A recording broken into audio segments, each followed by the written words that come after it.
Hello friends, आज हम एक मूवी देखने वाले हैं जिसका नाम कॉन्ग्रेट्स माय एक्स है। ये भी एक लेटेस्ट थाई मूवी है। क्या हो अगर आपका कोई बॉयफ्रेंड अब ब्रेकअप हो जाता है और आपको उसी की वेडिंग की तैयारी करनी है। हम रिसा को देखते हैं जिसकी फ्रेंड अभी काम कर रही होती है ऑफिस में और सारे उसके ग्रुप के फ्रेंड उसके साथ प्रैंक करते हैं। बेचारे के साथ एक्सीडेंट हो जाता है, वो हॉस्पिटल में एडमिट हो जाती है। रिसा उसका बिल पे करती है। अब उसके पास सारे पैसे खत्म हो गए थे, उसके पास कोई जॉब भी नहीं थी। उसकी एक दूसरी फ्रेंड उसे मिलने आती है, उसे वेडिंग प्लान करने को कहती है, इंडियन वेडिंग का। ये सुनकर रिसा थोड़ी चिंता में जाती है क्योंकि उसने आज तक कभी भी इंडियन वेडिंग अटेंड नहीं करी थी, वेडिंग प्लान नहीं करी थी। पर उसकी फ्रेंड उसे समझाती है कि पैसे चाहिए तो करना होगा। रिसा इसके लिए मान जाती है।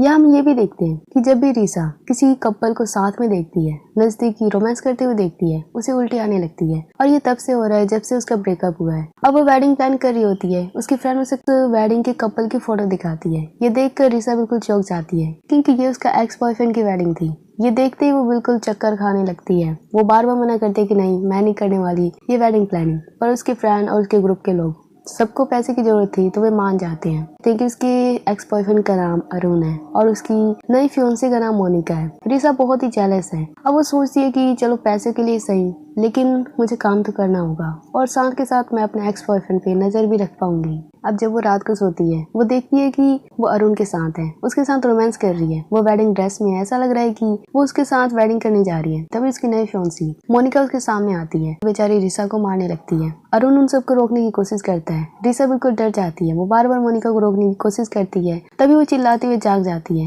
यहाँ हम देखते हैं कि ये सब उसका सपना था। रिसा मन में सोचती है कि अगर मैं अपने एक्स बॉयफ्रेंड की वेडिंग में गई और मोनिका ने मुझे गलत समझ लिया तो क्या होगा, अरुण ने मुझे गलत समझ लिया तो क्या होगा। अब आगे हम देखते हैं, नेक्स्ट स्टार्ट हो चुका है। वो वेडिंग प्लानिंग कर रही है, उसके साथ उसके कलीग जिनका नाम ऑफी और जेन था, बहुत ही मजाकिया थे। तभी वहाँ पर अरुण और मोनिका की एंट्री होती है। मोनिका को देखकर तो रिसा के कलीग बिल्कुल चौंक जाते हैं। वे कहते हैं कि अगर हम भी अरुण की जगह पे होते तो हम भी मोनिका को चुनते। ये सुनकर रिसा बहुत ही गुस्से में आ जाती है। अब अरुण के साथ बात करती है। अब वो हर वक्त बस हंसे जा रही थी। ये देखकर उसके कलीग समझ जाते हैं कि बेचारी अपने आप को कंट्रोल करने की कोशिश कर रही है, अपने एक्स के सामने अपनी रियल फीलिंग्स ना दिखा पाए। रिसा वेडिंग प्लान तो कर रही थी, लेकिन अपने एक्स बॉयफ्रेंड पे नजर भी रख रही थी। ये देखकर उसके फ्रेंड्स उसे रोकने की कोशिश करते हैं कि ये सब गलत है, तुम्हें मूव ऑन करना चाहिए क्योंकि अब उसकी वेडिंग होने जा रही है। पर रिसा नहीं मानती। 3 दिन बीतते जाते हैं। अब फोटोशूट का दिन आ गया था। रिसा का जो कैमरामैन था वो आने में देरी कर देता है। उसका रास्ते में कोई एक्सीडेंट हो जाता है जिसके कारण रिसा बिल्कुल चिंता में आ जाती है। तभी उसको याद आता है कि एक बंदा है जिसे वे हायर कर सकते हैं।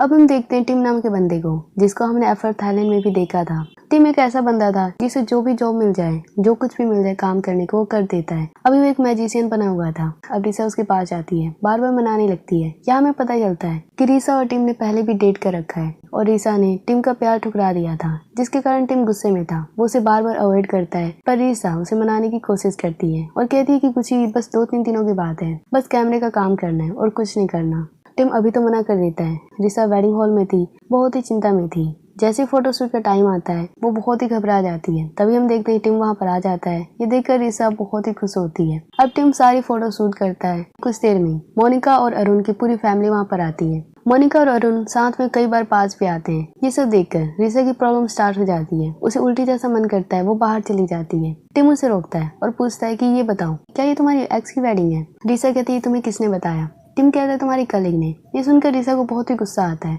पर टिम भी बहुत ही गुस्से में था। वो कहता है कि पहले तो तुमने मुझे डेट किया और अब तुम मुझे अपने एक्स की वेडिंग में यूज कर रही हो। रिसा उसे समझाने की कोशिश करती है। टिम वहाँ से जाने लगता है। अब दोनों गलती से स्विमिंग पूल में गिर जाते हैं। टिम को तैरना नहीं आता था, हर चीज उसे आता था लेकिन तैरना नहीं आता था। अब रिसा उसे ऊपर लाती है, उसे सीपीआर देने वाली थी, पर तभी टिम उठ जाता है। टिम अब वहाँ से जाने वाला था, तभी रिसा की कलीग वहाँ पे आते हैं और उसे कहते हैं गेस्ट होटल में आने वाले हैं, हमें उन्हें खुश करना होगा। अब रिसा किसी तरह टिम को मनाती है। टिम अब बहुत ही अच्छे से बहुत ही अच्छा परफॉर्म करता है उनके आगे। सारे गेस्ट उससे बहुत ही खुश होते हैं। अरुण जब भी रिसा के पास आता था, उससे बात करता था, हमेशा मजाक करता रहता था, लेकिन रिसा हमेशा सोचती थी कि कहीं उसकी फीलिंग्स बाहर ना आ जाए और फिर सब उसका मजाक उड़ाने लगेंगे। उसकी वेडिंग भी खराब हो सकती है। टिम ये बात समझ आता है कि उसने अब तक मूव ऑन नहीं किया। उसे समझाता है। अब शाम हो चुकी थी, सारे गेस्ट अपने अपने रूम में जा रहे थे। टिम और रिसा को भी एक रूम चाहिए था, पर एक ही रूम बचा था, जिसके कारण टिम और रिसा में लड़ाई होने लगती है। तभी वहाँ अरुण और मोनिका भी आ जाते हैं।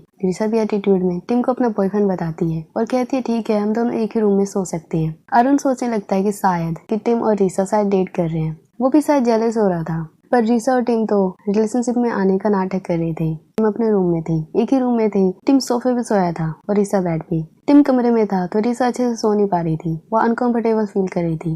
वो टिम को बाहर जाने को कहती है। टिम कहता है, तुम ही ने मुझे यहाँ काम पे बुलाया है और तुम ही मुझे भगा रही हो। याद रखना कहीं अरुण को सारा सच पता न चल जाए। अब दोनों फाइट करने लगते हैं, पिलो फाइट करने लगते हैं। दूसरे रूम में अरुण के पेरेंट्स थे। उनको लगता है कि शायद दोनों बहुत ही अच्छे से डेट कर रहे हैं, बहुत ही मस्ती कर रहे हैं। उधर हम अरुण को देखते हैं जिसकी वेडिंग के बस 1 ही 2 दिन बचे थे और वो अभी भी शायद उसके दिल में अभी भी रीसा के लिए फीलिंग्स थी। वो पहले की वीडियो को देख रहा था जब वो रीसा के साथ था। ये सब देखकर उसकी आंखों में आंसू आ जाते हैं। रीसा फायर क्रैकर को देखने लगती है। वहीं पर टिम परफॉर्म करने की प्रैक्टिस कर रहा था और वो रीसा के साथ बैठ जाता है। रीसा उदास थी क्योंकि उसके एक्स की वेडिंग हो रही थी। टिम उसको संभालता है और वहाँ बैठे बैठे दोनों फिर से फाइट करने लगते हैं। टिम रीसा को बहुत छेड़ता है, बहुत ही उकसाता है। अब वे अपने रूम में जैसे ही जाने लगते हैं, टिम ने शर्ट नहीं पहना था और वो रीसा के साथ फाइट कर रहा था। तभी वहाँ से अरुण और मोनिका गुजरते हैं। अरुण को देखकर रीसा बार बार टिम के पास जाती है। टिम भी रीसा के पास जाता है, उसे किस करता है। ये देखकर अरुण बहुत ही जेलस होता है। अरुण के जाते ही रीसा टिम को बहुत मारती है।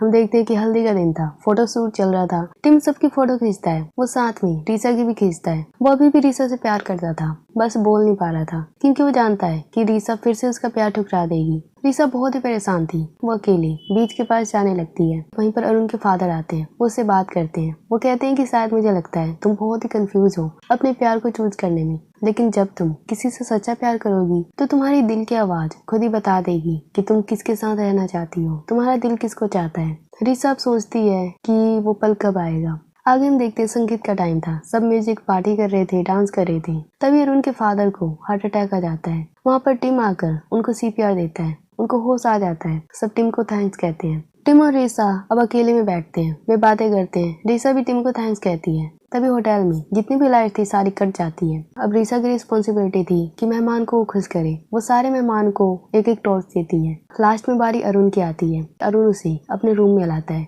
रीसा बहुत ही नर्वस फील कर रही थी क्योंकि वो अपने एक्स के साथ अरुण के साथ अकेले में थी।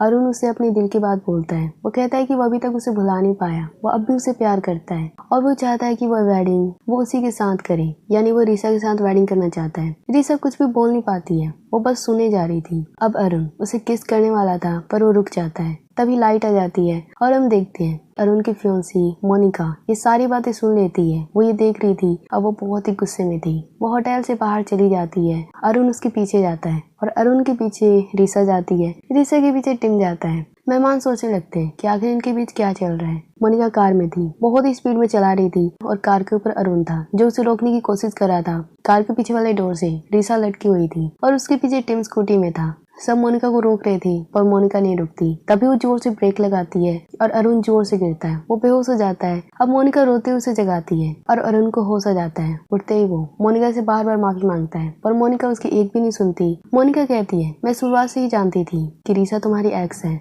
अब वो वहाँ से जाने लगती है। तभी रीसा मोनिका को रोकती है और कहती है, मुझे पता है तुम मुझसे भी गुस्सा हो, लेकिन मेरे दिल में अब अरुण के लिए फीलिंग्स नहीं है। हम दोनों फ्रेंड्स की तरह हैं। मैं इस वेडिंग में पैसों के लिए नहीं, अपने एक्स पे निगरानी करने आई थी, इस वेडिंग को देखने आई थी, लेकिन अब वो फीलिंग्स बदल चुकी है। मोनिका उसकी भी नहीं सुनती। अब टिम उसके सामने आता है और मोनिका को मनाने लगता है और कहता है, मैं भी इस वेडिंग में पैसे के लिए नहीं, अपने एक्स को देखने यानी रीसा को देखने आया था। मोनिका बहुत ही गुस्से में थी, वो किसी की भी नहीं सुनती। वो वहाँ से चली जाती है। अब हम देखते हैं बारात का टाइम था। अरुण घोड़े पे बैठा हुआ था, मोनिका का वेट कर रहा था पर मोनिका वहाँ पर नहीं आती। ऐसा लग रहा था कि वेडिंग पोस्टपोन होने वाला है। अरुण बहुत ही उदास था, सारे बाराती भी बहुत उदास थे। तभी कुछ मिनटों बाद वहाँ पर रीसा की फ्रेंड आती है और कहती है कि मोनिका मान चुकी है। अब सब बहुत ही खुश होते हैं, सेलिब्रेट करने लगते हैं। रीसा भी बहुत खुश थी, सबके सब डांस करते हैं। अरुण और मोनिका के फेरे होते हैं। टिम भी सबकी फोटोज लेता है और रीसा की भी फोटोज खींचता है। वो रीसा को प्यार से देखते हुए वहाँ से जाने लगता है।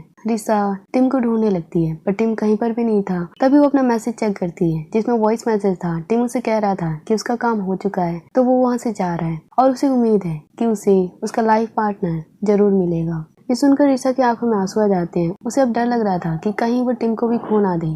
उसे पता चल गया था कि वो टिम से प्यार करती है और वो टिम को ढूंढने के लिए घोड़े के ऊपर बैठ जाती है। हर रास्ते में उसे ढूंढने लगती है। टिम भी रास्ते में ही था। रीसा उसे रोक देती है और उसे डांटते हुए कहती है कि तुमने मुझे बिना बताए यहाँ से जाने की हिम्मत कैसे की। टिम उसे कहता है, मेरा काम तो हो गया था, फिर मैं किस लिए रुकता। अब रीसा उसे बोल देती है कि वो उसे लाइक करती है। टिम भी उसे कहता है कि हाँ, मैं भी तुम्हें लाइक करता हूँ, लेकिन कहीं पिछली बार की तरह तुम मुझे डम ना कर दो। रीसा कहती है ऐसा कभी नहीं होगा। अभी दोनों गले मिलते हैं। यहाँ टिम और रीसा अब दोनों रिलेशनशिप में आ चुके थे। उनकी भी नई शुरुआत हो चुकी थी। इसी के साथ इस मूवी की एंडिंग होती है।